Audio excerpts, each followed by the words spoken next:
Seattle bike blog intro. Ooh, fancy. That was pretty cool, huh?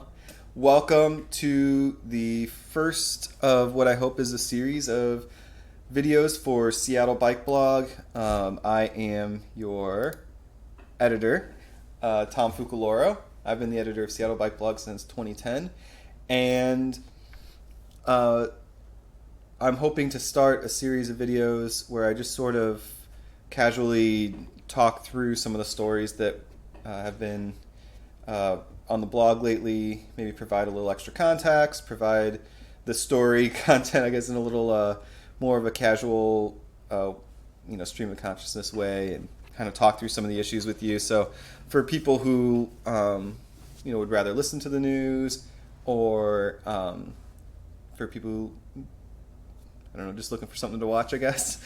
I hope you get something out of this. I don't know exactly what it's all going to turn into. If you have any ideas for story ideas, for video ideas, for whether or not I should do this as a stream as opposed to as a video, I'm using streaming software, so I can easily do this as a stream. I just don't know if anyone is interested in streaming news content like this, but maybe we'll try it. I'm going to try a bunch of different things. I'm excited to learn how to do this and improve my skills at it. And also, I hope that this is a useful addition to the site's content for you all. So anyway, I guess we should get started with our first story.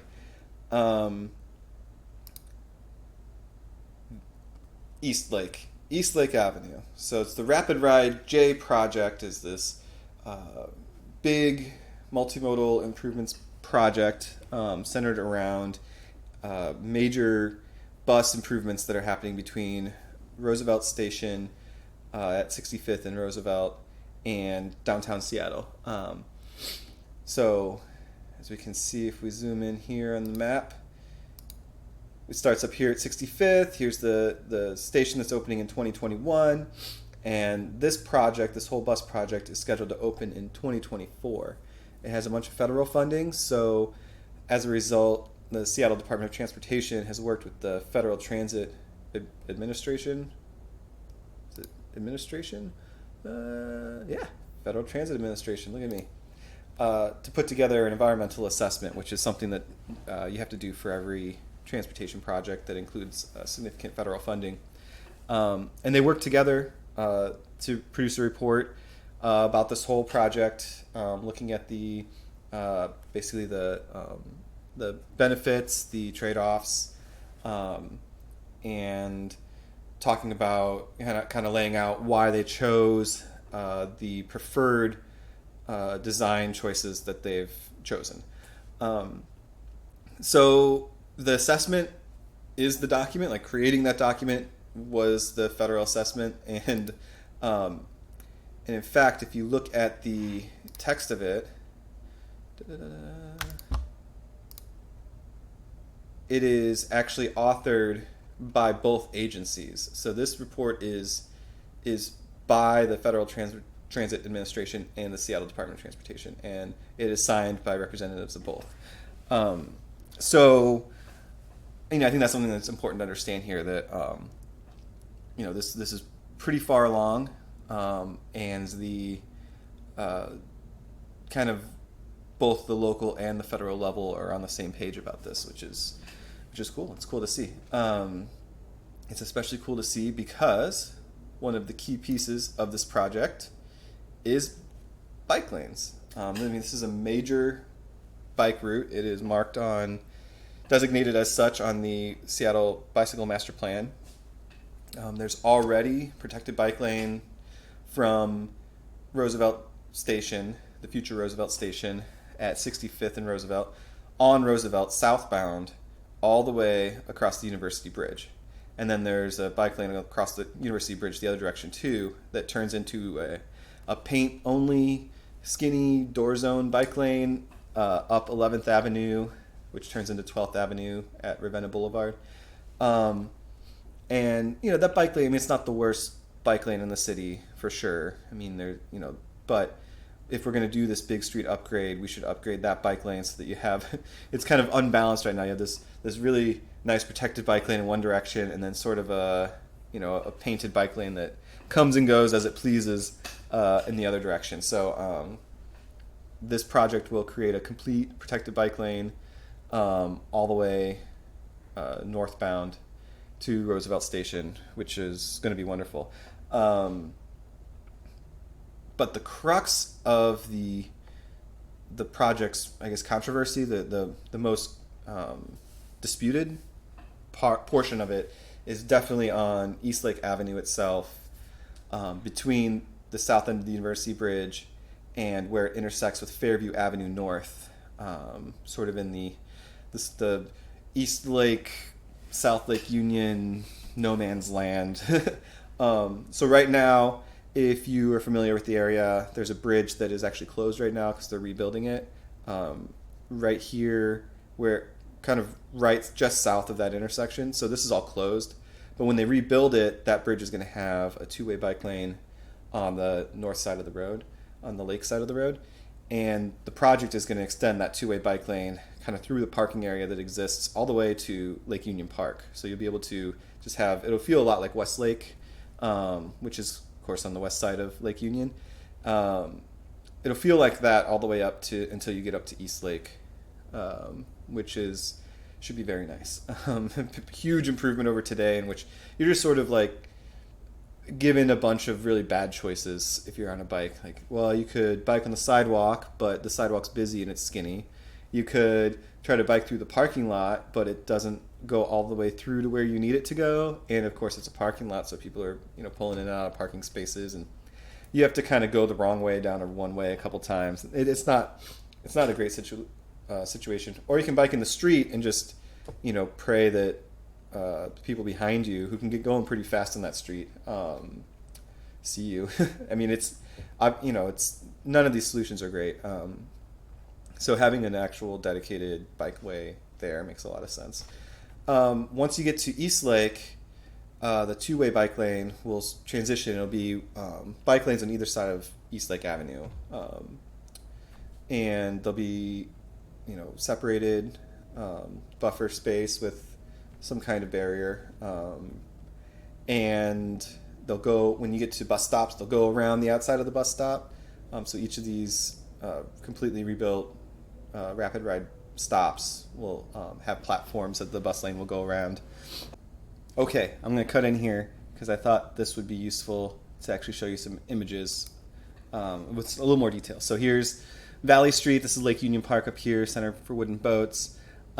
Here's what the project's going to build. It's going to have this two-way bike lane over here on this side that will connect into the city's bike network. It's like basically this project saying, hey, city, if you want to do something on Valley Street, like, that's up to you.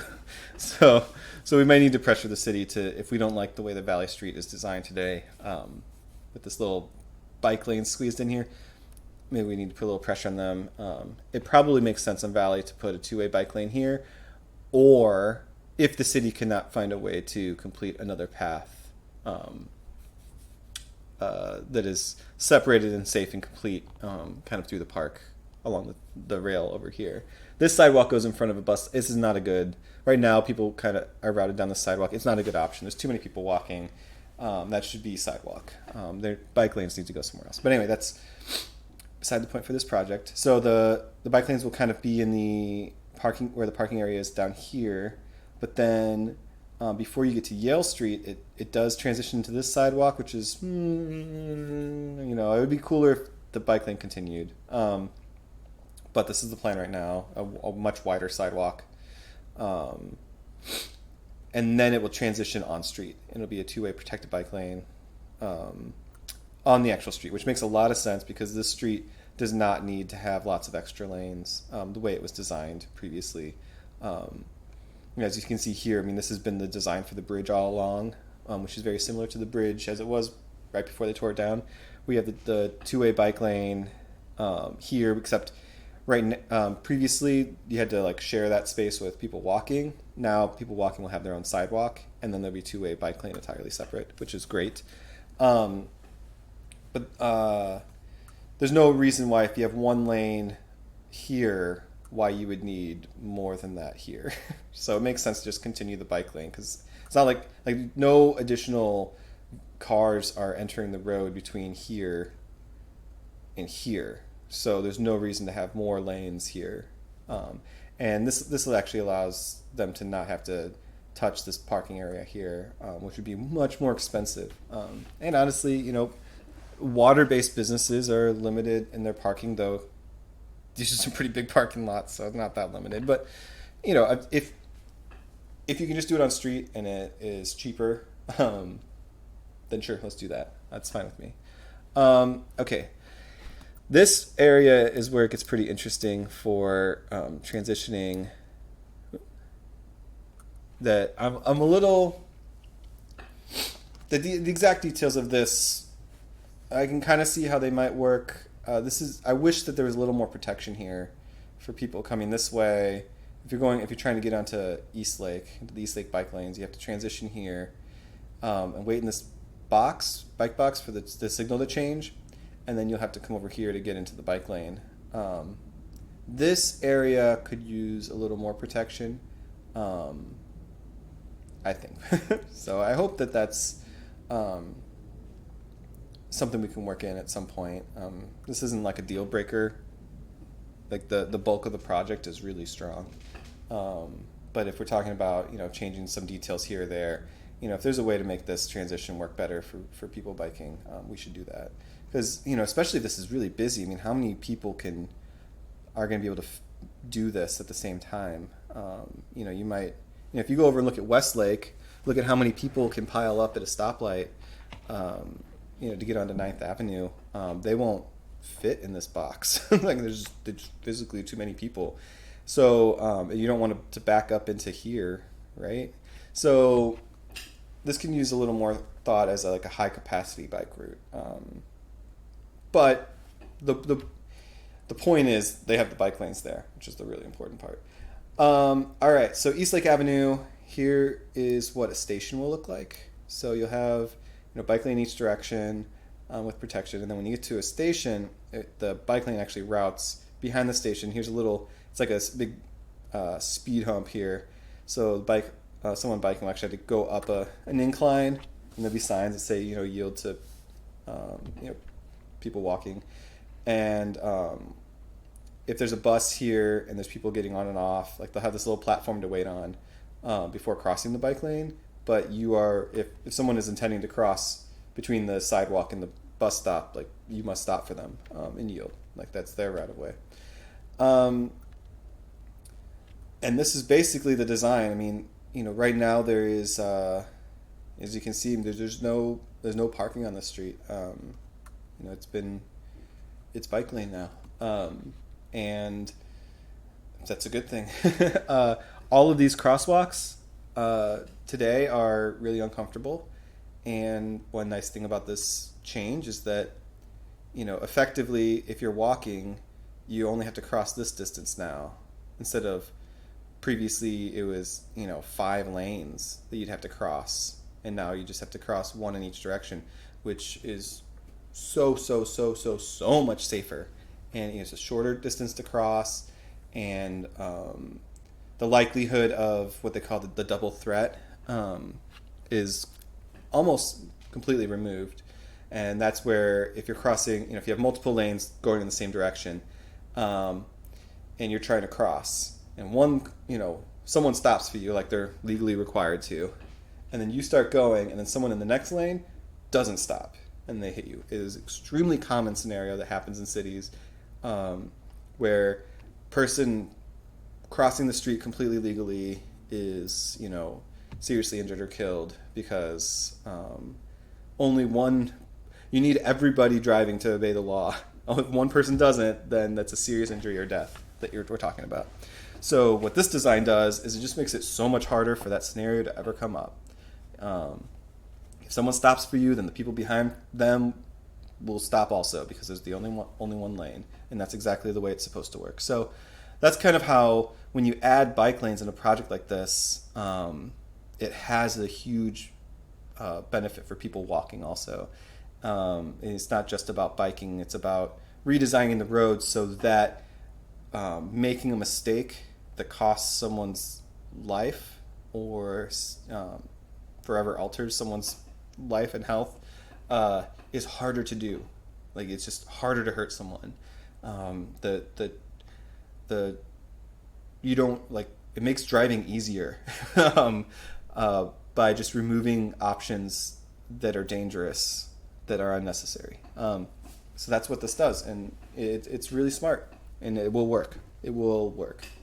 All right, so more Eastlake. It's pretty simple, straightforward design. Bike lanes on either side with protection, and they go around the bus stops. Here is the south end of the University Bridge, and this is another area where I wish that there was more protection. You know, it looks like it's just going to be paint, or if not, there's not much of a barrier between the bike lane and, you know, this is a lot of lanes here, in part because they're trying to, when the bridge goes up, you know, they have to have space for cars to queue, and then when the bridge opens again, they try to get through as many cars as possible, and the math around traffic movement around a drawbridge, makes it so that traffic engineers really, really, really like to have lots of lanes, which I kind of disagree with. So, you know, for example, like, do we need this turn lane here? I don't think so. I mean, how many people are turning here that can't just wait in a second lane? Or do we really need to have all this extra queuing space for the bridge? Like, can we really just have one lane through? You know, or if nothing else, can we just make this a bus lane? You know, people driving can line up in this lane, and that way at least the buses can get to the front of the line whenever there's a bridge opening. Then maybe they could have a queue jump, and they could be the first across the bridge. That'd be cool. I'm kind of surprised that's not in there, actually, because that would be really useful. Maybe that's what they're doing here. But I wish there was more protection here. This intersection is really uncomfortable. I hope they at least change the signal here so that right now people can turn left freely. So people biking are trying to cross at the same time people are trying to turn left, which is a really dangerous situation. And you know, even if they separated those phases and you could only turn with the left arrow, that would probably be really helpful for safety. All right, University Bridge, doesn't look like they're going to even touch it. There's already protected bike lanes in each direction. We know it, we love it. This has already been improved in a previous project. This was terrible a couple years ago, where there used to be this island that jutted out here further, that made it like it jutted all the way into where the bike lane is. So if you were biking in this bike lane, you'd had to like merge into this lane to go around the island and then get back in the bike lane. It was awful. It was just awful. So they, at not a small cost, shaved back the concrete here to create space for the bike lane, which has made it leaps and bounds better. There will be one more of these transit stop bypasses here before we get to 43rd. Oh, wait, where did we go? Yeah, okay, oh, this is Roosevelt up here. So let's zoom in here.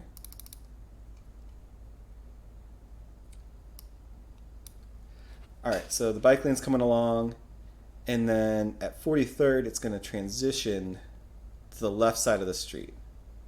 So 43rd is the street that is where at Brooklyn and 43rd is where the main entrance for the light rail station is, the Brooklyn Light Rail Station, as it should be called, U District Station. And so this street is going to become a very important biking and walking street. The plan is to have transit on it right now, for portions of it anyway. There's kind of a movement afoot to make it a car-free street someday, by routing buses onto Brooklyn instead. But it's not clear that that's the way things are going to go. But the idea is that at the very least it should be a very car-light street that has biking and walking being the focus of it. which is the way it should be. This is a very densely urbanized light rail station. It should not be centered around driving. That makes no sense. So if you were to do a transition like this, this is a street where it makes sense to do that. I think the exact details of how this will work, like are people biking going to have to wait 2 signal cycles to do this? If there were a way to allow people biking when there's to get through here on just 1 signal, that would be great. Like, it would suck if you had to stop here, wait, go here, wait again, then go here. So that's kind of one of the details they got to work out. This is the kind of thing where the devil's in the details for sure. Like, I can see a way to make this work, and I can also see a way to make this not work. And if it doesn't work, people are going to merge out of the bike lane and cross over and get in it here, which is not really a great solution for anyone. Like, that's not particularly comfortable, but if it saves you time, then people are going to do it. Of course they are. They always do it. And then for the rest of the route, the bike lane runs on the left side of the street. This is on-street parking here, so they're preserving parking. The buses will have their own stations on the curb, just like a normal bus stop. Bike lanes won't conflict with them. And then we get to 65th. So 65th has bike lanes that are not shown in this image, but there are protected bike lanes on 65th here. Here we are. So you'll be able to connect onto 65th, or here's the light rail station here, if that's where you're getting to. You can see if you're going into South Lake Union, into downtown, you'll be in this bike lane over here. Let's fast forward.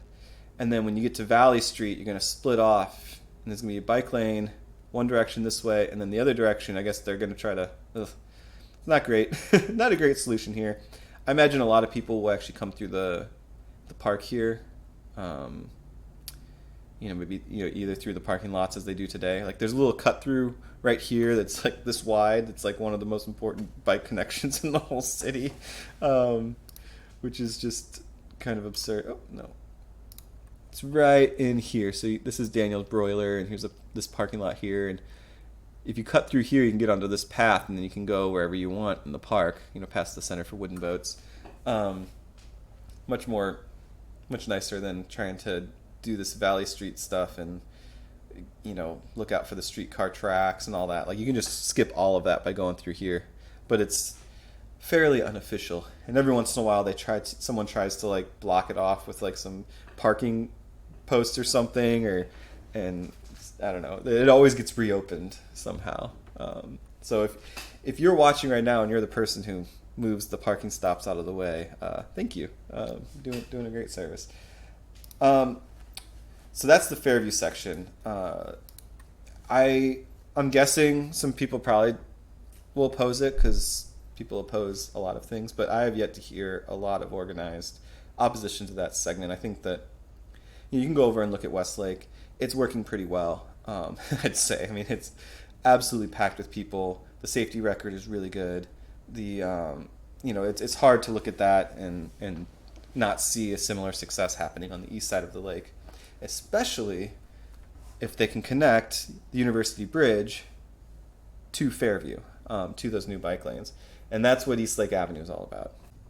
Okay, the other thing that we need to consider about this project is its regional significance. So, as you can see here, the Burke-Gilman Trail comes through here, and so it's already a connection to the Burke-Gilman Trail, which is our region's most important and most popular biking and walking trail that goes, into,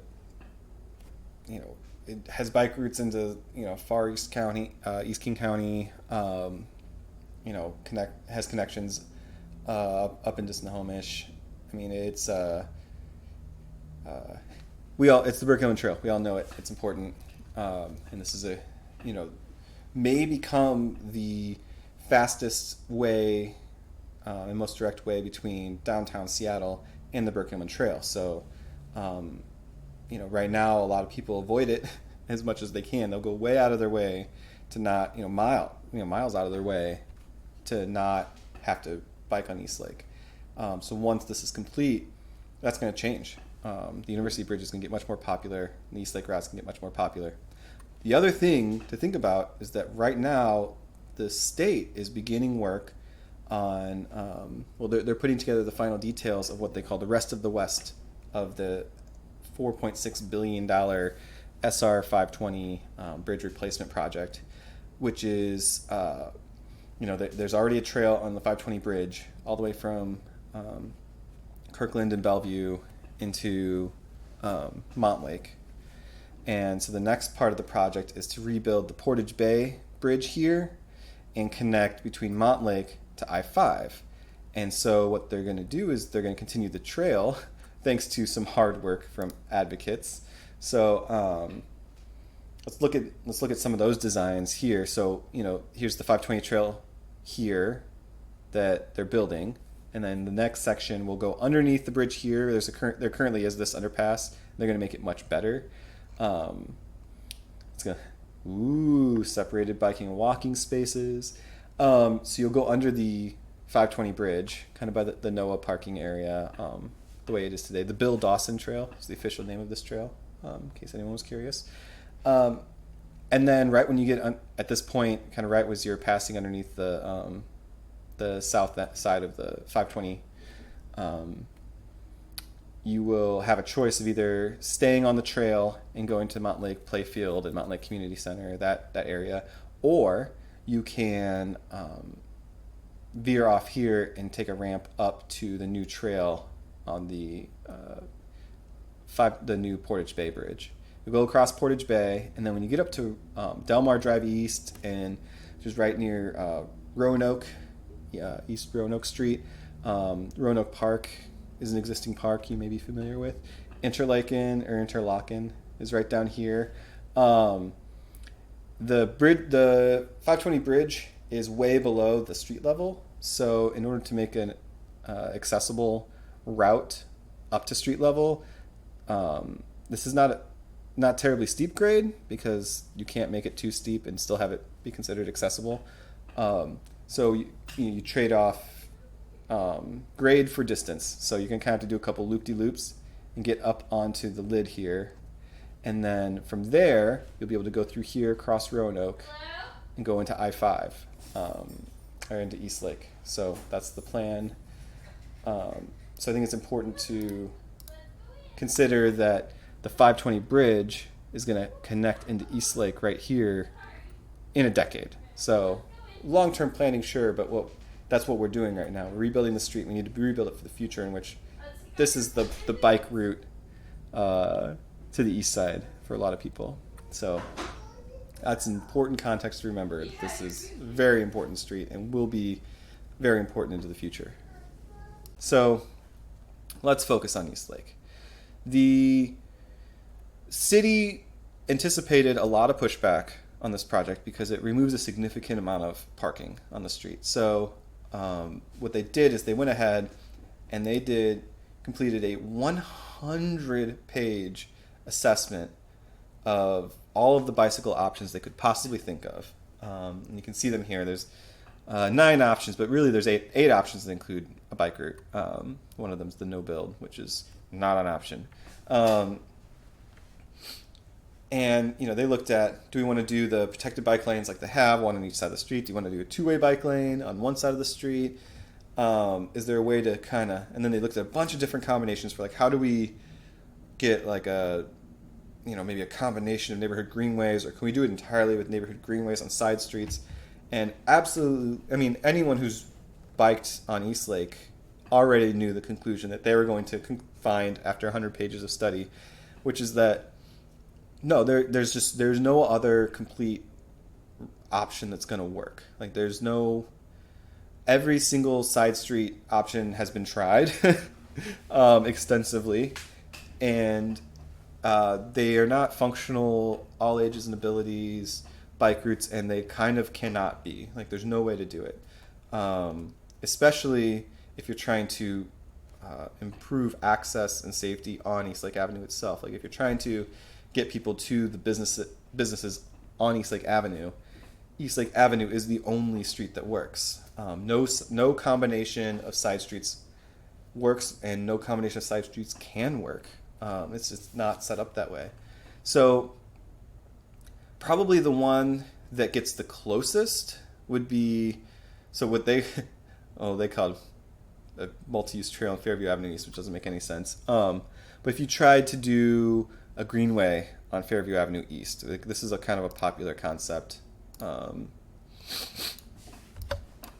it's kind of a nice street. I take it as an alternative to Eastlake right now because Eastlake is so stressful and so scary. So there's a couple problems with Fairview. I mean, for one, it can get pretty busy. There's a lot of homes and businesses along it, including a lot of industrial businesses that you have to essentially share the street with them.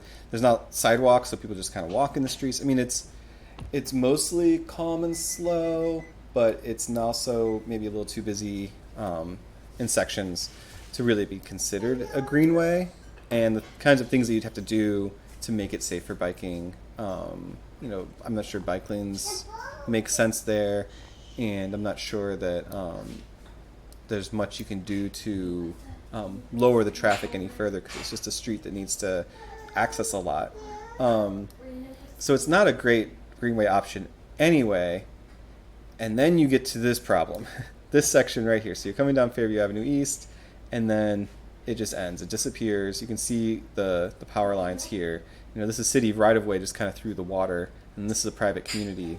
And there's fences. You can't, there's no public access through here along the land. So you can't get around this, and you'd have to swim to get across. Or the only other option is you have to turn here on Hamlin and then go through this alleyway, which is this block of Hamlin. This block is ridiculously steep. You can see someone down there on a bike is turning to come up it. But it's absurdly steep. I mean, it is painfully steep. And then you have to turn and come in to this alleyway here and climb a little bit more. And then there's this thing which doesn't look as dramatic on the Google Street View as it is in real life, but it's essentially like a half pipe. And you have to get a bunch of speed going down to the center point here so that you have enough speed to just barely get up the other side. It's kind of fun in that like an extreme sports way, but it's not a bike route. Like, it's not the kind of thing that you say, yeah, this is the official city route through Eastlake. I mean, it doesn't make any sense. Like, to do that, this isn't the kind of thing that you'd send an 8-year-old down this path. Like, you never know if someone's going to pull out of one of these driveways or come out of this street here. And if you have to stop anywhere along this, it's a problem because it's so steep. You probably have to get off and walk up the other side.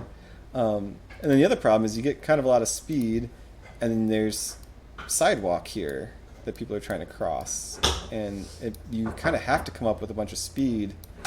So you see someone's even installed this little sign here because it just doesn't work, and it can't work. Like, there's no way to make this a functional bike route. It can't. It will always just be whatever it is right now, which is, some people will know of it as a cut through, and that's it. Like, it's beyond that. It can't be the way that we're telling a major regional connection.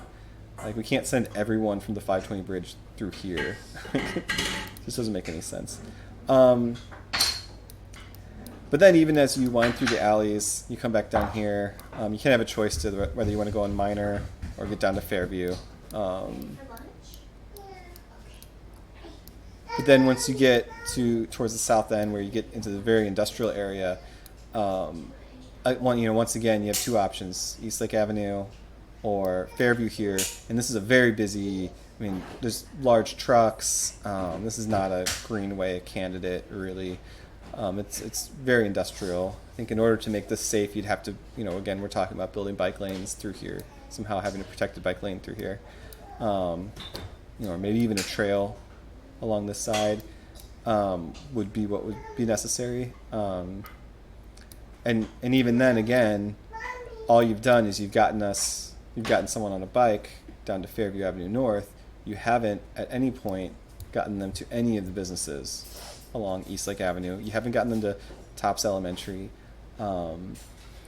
because the grades here are so steep that, making improvements to Fairview Avenue East might still make sense, but that doesn't make it an alternative to Eastlake Avenue, because they don't do the same thing. So you'll probably hear people talk about that as an alternative, and these are the reasons why it just can't happen. One fun idea we can talk about is so this is a city street end park here, and this is a city street end park here. So this is a little public access to the lake. You could put a floating trail that kind of goes out into Lake Union, kind of like Portland's East Bank Esplanade Trail. That'd be pretty fun. It'd be a pretty neat little park, because Gasworks is right here. So if you had a trail that came out here and floated in the lake, that could be a pretty neat experience. But there's no money for that. There's no plans for that. I don't even know if it's feasible. But it would be cool. But that's a pie in the sky dream thing. It's not a reason to not put bike lanes on Eastlake Avenue, even if they do ever build something like that, which again probably won't. It would be more like a park than a bike route, really. So people might try to say just use Fairview, don't use Eastlake, and I hope that this helps explain why that's impossible. To put in context why the safety element of this is so important, I mean, there's been 40 collisions involving someone on a bike. It was between 2012 and 2017, and the report further notes that the vast majority of those 40 result in serious injuries. So there's been more collisions than that that just weren't reported.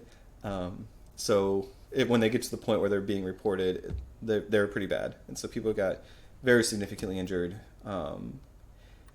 just trying to bike. I mean, they're just trying to get around town on a bike, and it shouldn't be this way. We know how to protect people. We know how to make it safe, and this project will do so. And that's what both the federal government and SDOT agree, that this project will make it safer to bike. And that's a really important part. Right now, if you're on Eastlake, this is what it looks like. You don't have many options that are good. If you're biking, the sidewalks, they're not busy in this exact screenshot, but are not a good option for biking on Eastlake. They're too busy, they're too small, too bumpy, and in general, you shouldn't be biking on a sidewalk unless you have absolutely no other option. Though people probably do, because they probably look at the street and say, "There's no other option for me." And it's hard to argue with that. So it's tempting to try to squeeze through here as though this is a bike lane. This is not wide enough to be a bike lane, this section between the lane line and the parked cars.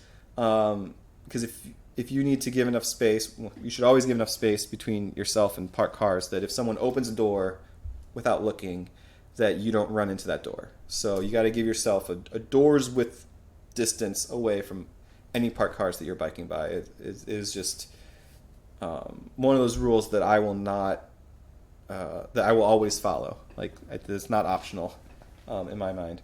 So, which means you're basically riding kind of like on the line or to the left of this line, which is now really awkward because you're like sort of almost in this lane, which is, you're kind of putting people driving in a position of, they have to use the turn lane to pass you now, is the only safe way to do it. That's obviously not the best option, to have people passing in the turn lane. But the alternative is that now if they try to pass you within this lane, they're way too close to you. Like, they're not giving you 3 feet, and staying in this lane at the same time. It's impossible. So, best case scenario is everyone kind of straddles the turn lane and goes around you. But then if someone's using the turn lane and you're there, like, what happens? Like, you just kind of get squeezed. And it's a dangerous situation. It's uncomfortable. It's not fun. You could, in all rights, take the lane, ride right down the middle of the lane and really force people to take the whole turn lane to pass you, but to avoid being squeezed off to the side or squeezed off into a parked car. But that's obviously not a very comfortable or usable option either. I mean, it's just terrible. The street is, it is exactly wrong as a street design if you're trying to bike. It is completely backwards. So what the plan is you put, these outside lanes which are used for on-street parking, and then on peak there's no parking on them, so it becomes this enormous 5-lane road, which is terrible for pedestrian safety. It is terrible for driving safety, and it's terrible for biking safety. So this is not a road that works anymore. This is thinking from another era of traffic engineering that is long past. This doesn't work for anyone. It doesn't achieve the goals of the city. It doesn't achieve our climate goals. It doesn't achieve our traffic safety goals. It doesn't achieve our bike access goals. So it's bad for businesses. Like, it's not good for a business district to have a 5-lane road that is scary to be on, passing in front of your door. Like, that's not what makes a healthy business district. People want to feel safe. They want to feel like they can cross the street. When they need to cross the street, they need to feel like they can bike there. I mean, so Eastlake has one of the highest bike commute rates in the whole city, and it's kind of obvious when you look at it from the map. You got major employer up here, University of Washington, employer and I guess school, really busy business district here, ton of jobs, and then of course South Lake Union downtown, is the state's biggest job center. And here you are in Eastlake, a really awkward distance for walking. Like, you can definitely walk. I'm sure lots of people walk. You can walk.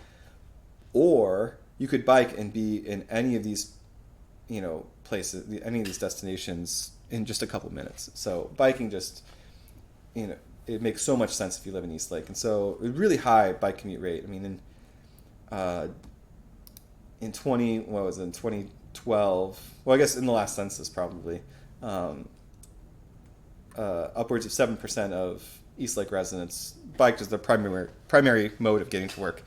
And that biking has grown a lot since then, and it does not include like bike share, which is really popular in Eastlake. So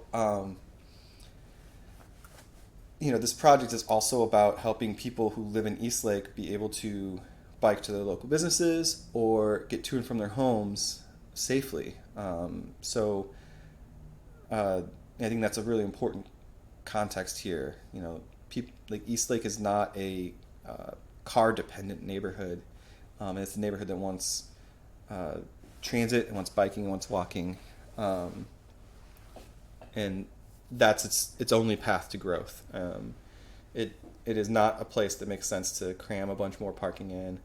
I think that one thing that's really important about this project that people lose sight of is that, like, people who bike love neighborhood businesses. We can't, like, if you're biking everywhere, that means you're not driving out into the suburbs to go to Costco to get all your stuff. You're getting them at your neighborhood stores.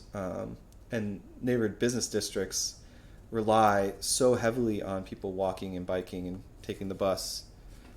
Because if you have a car, now you have to compete with, like, Costco, and you can't compete with Costco on price if you're going to be a business on Eastlake. Like, that's not something that you can ever do. But what you can compete on is that your local business is more desirable to be to go to than Costco. Local businesses are a huge employer in our city. They are, what makes our city desirable, what makes our neighborhoods desirable and lively. And,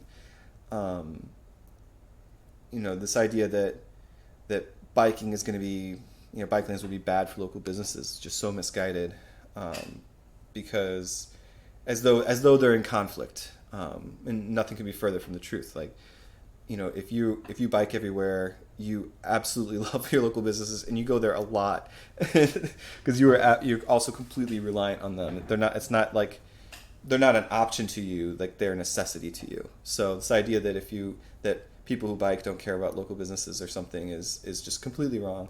And a lot of that might stem from this phenomenon that you see kind of all over the world, which is that business owners really overestimate how many of their customers get there by driving. And this is extremely common. So to kind of question whether or not that's true, Seattle conducted this, what they called a customer intercept survey back in 2012, where they went to a bunch of different business districts and basically stood on the sidewalk outside of businesses and said, asked people like, hey, how did you get here? And the results were incredible. So the two closest ones to Eastlake are Fremont and Capitol Hill.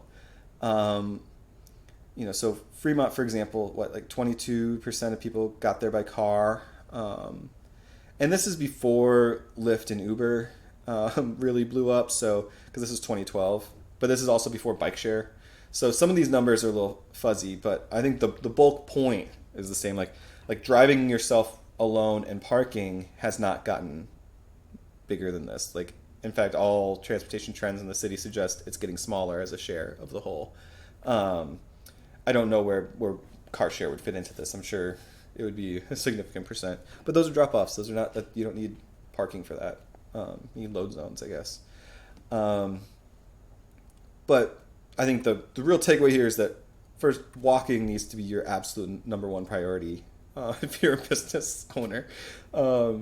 Because that's where the majority of people are just walking there. Like, they just live nearby. It's another reason to support more housing, more housing options, and so you can have more residents who just live near your business. Like, that is like the number one way to grow your customer base, is just to have more people nearby. And then transit is at least on par with driving for these two neighborhoods. At least driving alone in Fremont.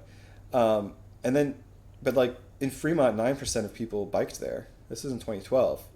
That number's almost certainly higher now, especially with bike share. In Fremont, especially. On Capitol Hill, more people biked to those businesses than drove themselves alone and parked. Which is, I think that would probably shock a lot of people, especially a lot of business owners, to see this. But this is reality. Like, when people walk in your door, you have no idea how they got there unless you ask them. And if you're sitting there thinking that everyone drove, you don't see anything to counteract that. Like, people who took the bus, they don't walk in like wearing like an I took the bus shirt. Most people don't, I guess. Some people who bike, I guess, come in with a helmet, but a lot of people just leave their helmet on their bike. Like, when you walk into a place, like, you're just a person. And so, it doesn't really matter how you got there. It's just, you're there. Like, that's what's important. And so this idea that, well, I need a couple parking spots, in front of my store, or my store won't work out. I think that it would be great if people would question their own assumptions on whether or not they're overvaluing the importance of that, and as a result, missing out on an opportunity for growth elsewhere. So, the number of customers who can get to a place by parking is capped. Like, there's a hard ceiling at the amount of parking. Because once the parking is full, you cannot have any more customers if that's how you're relying on them to get there. But with a bike lane, like the caps are off. Like, there's only potential for growth. Like, you can put so many more people in a bike lane as more people start biking. And same for transit. Especially you have expanded transit service like the RapidRide project's proposing. The potential for more people to get through the neighborhood is enormous. And those are potential customers that have spend money just like anyone else. Like, it's so part of what the study includes in part of the city's plan for the street also looks at ways that, okay, so if we're going to have less on-street parking on Eastlake Avenue itself, um, what can we do to other parking in the area to, sort of help mitigate that, and, especially to help make sure that the parking space that is there is utilized, and is focused on supporting the local businesses and residents. So, so one thing that they found was that, utilization is throughout the corridor is about 72 to 85%. With obviously the higher percentage being in the business districts. But they also found that a lot of the people who are parked are doing so for more than 4 hours at a time. So that is basically, people who are parking to all day to go to work. Some of those employees are going to be Eastlake, work on Eastlake, but a lot of them are probably parking on Eastlake because it's the closest to downtown that they can get to avoid the high parking costs in like South Lake Union and downtown, which is a terrible use of the street. Like that is not what Eastlake Avenue needs to be for. That's not good for the business district. Like it doesn't help a local business if someone parks their car in front of the shop and catches a bus to their job at Amazon or something. Like that's not what that space is for. That's a terrible use of that land. It's not good for the business. So one thing that they can do is expand all the parking spaces on side streets near the business districts to make sure that they're limited. Either paid parking if utilization is really high, or at least time limited. Maybe 2 hour parking. That way, that the spaces on the side streets, within a block walk from the businesses, is there to support the businesses. It's not there to be a place where someone at Amazon can park all day. And that, that's a kind of a win-win solution here that I hope comes out of this process. They can expand the residential parking zone in the neighborhood to make sure that people who live there, have a place to park their car, which so they wouldn't have to abide by the 2 hour parking, but still the parking near the right adjacent to business districts really needs to be about supporting those businesses, for the trips that do need to be done by car, and loading zones for deliveries and for taxi and ride hailing drop offs and such. And then the other thing is they found a bunch of streets in the neighborhood where there's parking's only allowed on one side of the street as it is right now, and they could probably just add parking to the other side of the street. Like we're used to in the city to having side streets where there's parking on both sides and there's very skinny space in the middle, and that could be a good option here to offset some of the parking that's going away on Eastlake Avenue itself, but there's options in the neighborhood really close by. So the parking impact doesn't need to be, it's not all or nothing. Like there's a lot of wiggle room in the middle. There's a lot of things the city can do to make that work and improve the usage, more efficient usage of the parking that is nearby, and they should do that. And I think that that's something where people who bike can support that effort, because that's could be part of the solution here. So I think that I just ask people who are worried about the parking, like I understand the worry because it is a change, and I don't think that someone who's nervous about losing parking on the street, I don't think that they're wrong to be nervous, because this is their business. It's a livelihood. They've got employees that depend on them. Like they don't, they got it figured out now, and the change presents some unknowns. And I completely understand, like uncertainty is bad in business in general, and there's uncertainty with change. but at the same time, this is a change that is going to make people safer, and it's a change that will improve access to the street for people, for so many more people who would never, ever, ever bike on this street, right? Like, they would never do it. With protected bike lanes there, suddenly this becomes a place you might actually want to go to. Like, it's the potential to make it a destination for people biking rather than a place to be avoided like the plague, which is how I treat it right now. Like if I see something's on Eastlake, it's like, like, even though it's not that far from me, I know that means I have to deal with this street, and I'm not going to have a good time. And that's me. Like, I'm an able-bodied white dude who will bike on pretty much any street if I have to. Like, I'm going to bike everywhere. But it definitely, so if I'm feeling this way, people who are less experienced with biking in traffic, or less able, or younger, or biking with kids, you're never ever going to bike with an 8-year-old on the street. You're just never going to do it. But if you had a protected bike lane, that becomes an option for your family to, like, get around by bike. The potential for good is enormous here. So I guess I'm asking, business owners to believe and take the leap. There's a lot of evidence of places all across the world, including in Seattle, where people were worried about the bike lanes killing businesses, and then once they went in, business districts thrived. Because it becomes a better place. So also, if you're a reader of the site and you're very frustrated with businesses that are fighting bike lanes, I guess just ask for, be understanding. They don't hate you. I think that I understand their worry, but that's not a reason.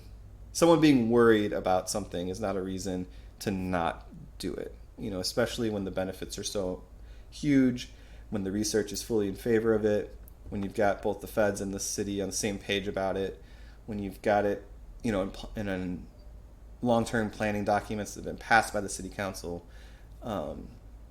This is the kind of change that we need to make to get to the future that we want to see in the city, and that's more walking, biking, and transit.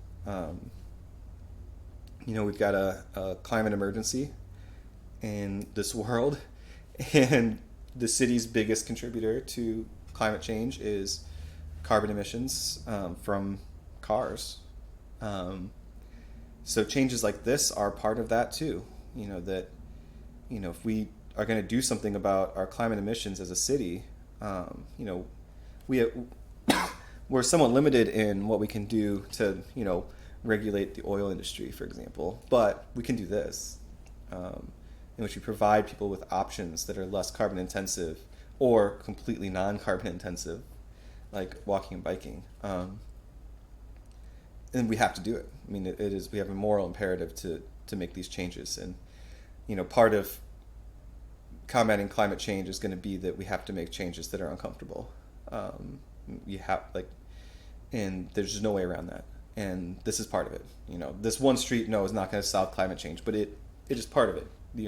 We have to do lots and lots and lots and lots of uncomfortable changes like this if we have any hope of leaving my daughter with a planet that's inhabitable, which by the time she becomes an adult.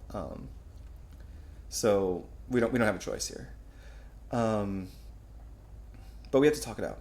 So anyway, I hope that the conversation at Tops Elementary at 6:00 tonight. So it's Thursday, January 30th right now. So if you're seeing this before 6:00 today, then there's a town hall at Tops Elementary with Councilmember Alex Peterson, who's also the Transportation Committee Chair.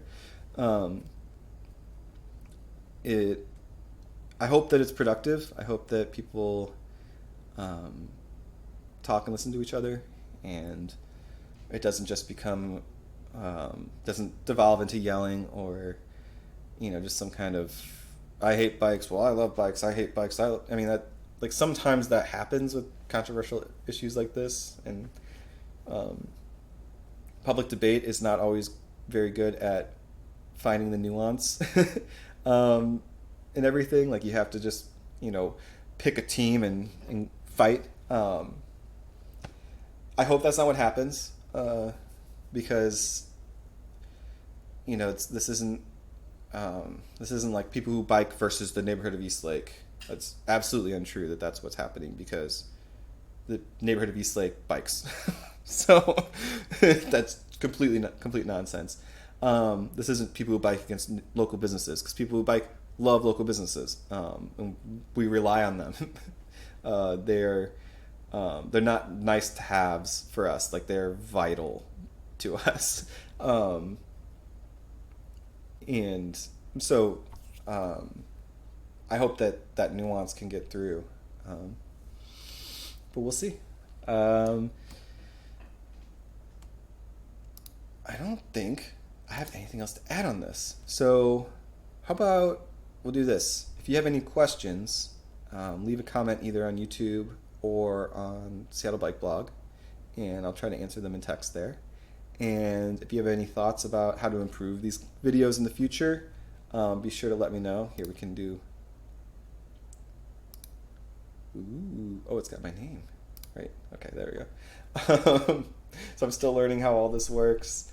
I hope that this format is interesting and useful to you. If it was, definitely let me know that. If you thought it was boring and rambly, let me know that.